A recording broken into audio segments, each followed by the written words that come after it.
Assalamualaikum warahmatullahi wabarakatuh. Untuk minggu ini, Ustazah akan masuk bidang sirah di bawah tajuk dakwah Nabi Muhammad sallallahu alaihi wasallam. Sebelum kita mulakan pembelajaran, mari sama-sama kita membaca doa penerang hati. Bismillahirrahmanirrahim. Allahumma ftah alaina hikmataka wanshur alaina min khazaini rahmatika ya arhamar rahimin. Rabbi shrah li sadri wa yassir li amri wahlul 'uqdatam min lisani yafqahu qawli.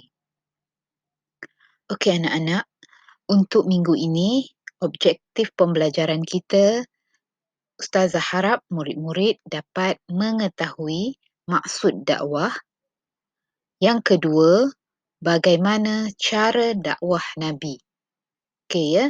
Untuk sirah ini mempunyai beberapa siri pada masa akan datang dan ini merupakan siri yang pertama. Ya, sebab ia mempunyai banyak tajuk di bawahnya. Murid-murid juga boleh merujuk buku teks muka surat 154 hingga 155. Okey. Tugasan murid-murid kena salin nota dan buat latihan yang Ustazah berikan nanti. Okey, peringatan murid-murid rajinlah mengulang kaji pelajaran, hubungi Ustazah sekiranya ada masalah dan hantar hasil kerja dalam aplikasi Telegram. Okey. Kita mulakan pembelajaran kita iaitu dakwah Nabi Muhammad. Okey, apakah maksud dakwah? Dakwah merupakan satu perbuatan menyeru dan mengajak umat manusia untuk beriman dan taat kepada Allah Subhanahu wa taala. Okey ya. Jadi setiap orang mesti mempunyai sifat dakwah dalam diri dia untuk menyeru dan mengajak orang lain berbuat kebaikan. Itu dengan kata yang paling mudahlah, kalau kita ajak orang buat baik tu pun kira sebagai dakwah. Okey, seterusnya Nabi Muhammad sallallahu alaihi wasallam berdakwah pada awalnya secara sulit. Ya, maksudnya Nabi dia tak buat terus secara terang-terangan. Dia buat secara sulit selama 3 tahun. Ya, murid-murid kena ingat secara sulit dakwah Nabi selama 3 tahun yang dimulakan dengan dia berdakwah kepada kaum kerabat dia dulu, iaitu kaum keluarga yang rapat. Isteri dia, keluarga dia yang rapat. Dan pusat untuk dakwah dia pada selama secara sulit tu berpusat di rumah Sayyidina Al-Arqam bin Abi Al-Arqam.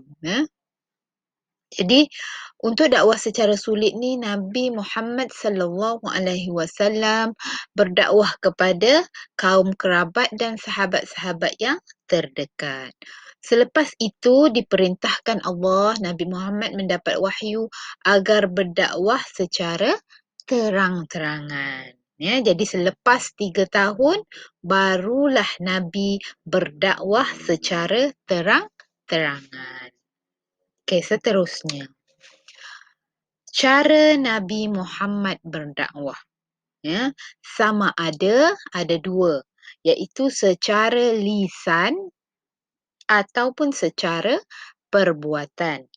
Okey, bagaimana kita Nabi Muhammad berdakwah secara lisan? Okey, boleh lihat gambar tu. Yang pertama nasihat. Yang kedua tazkirah. Yang ketiga dialog. Yang keempat bercerita dan yang kelima berdebat. Ada 5 dakwah secara lisan dan 5 dakwah secara perbuatan. Okey, secara perbuatan pula macam mana? Yang pertama ziarah. Yang kedua memberikan hadiah. Yang ketiga mengutuskan surat. Yang keempat menghantar utusan dan yang kelima berakhlak mulia. Okey. Berakhlak mulia tu maksudnya Nabi Muhammad tunjukkan sifat akhlak mulia dan orang nampak dia berakhlak mulia, dia akan ikut. Itu adalah dakwah secara perbuatan. Jadi dakwah-dakwah yang Nabi Muhammad buat ni kita boleh aplikasikan dalam kehidupan kita. Ya. Ini adalah satu iktibar yang perlu kita ambil, yang perlu kita contohi. Okey, itu saja untuk minggu ini. Kita akan sambung kepada siri yang kedua yang menceritakan tentang cabaran dan rintangan dakwah Nabi pada minggu yang akan datang. Okey, untuk itu Ustazah berharap murid-murid dapat faham tajuk ini dan dapat membuat tugasan dengan baik. Assalamualaikum warahmatullahi wabarakatuh.